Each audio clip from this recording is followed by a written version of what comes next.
Mga kalabuan, samahan niyo ako sa aking paglalakbay dito sa Negros, kung saan dadalhin ko kayo sa gitna at sentro ng mga paraisong nakatago sa Negros Oriental. Mula sa aking masinop na pagsisiyasat gamit ang siyensya, luhika at pamamaraan, hindi nagsisinungaling ang ganda ng ebidensyang aking ipapakita sa inyo.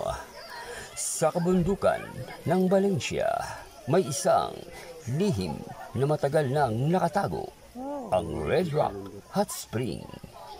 Sabi ng matatanda, ang mga pulang bato raw dito ay alaala ng apoy na minsan nag-alap mula sa pusod ng bundok. Nang sumabog ang bulkan, naiwan ang mga batong tila tinatatakan ng apoy. Kaya hanggang ngayon namumula, tila ba nagbabaga. Pero heto ang hiwaga mula sa mga batong iyon. Hindi lamang alaala ng apoy ang naiiwan, kundi isang agos ng tubig na mainit. Mainit pero hindi nakakasunog, bagkus nakakapawi ng pagod.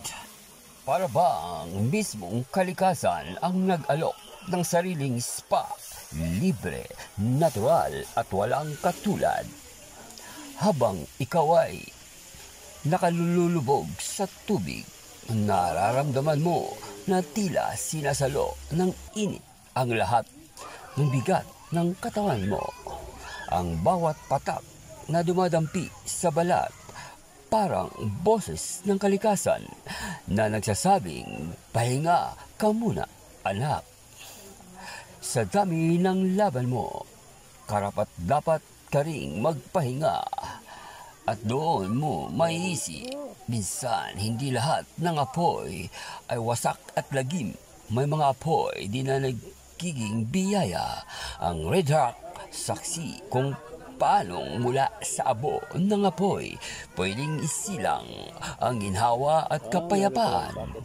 Kaya mga kalabuans, kung ikaw man ay naliligaw o napapagod sa hamon ng araw-araw, huwag kalimutang may mga lugar tulad nito, mga paalaala ng kalikasan na kahit matapos ang unos, may kapalit na aliw at ginhawa.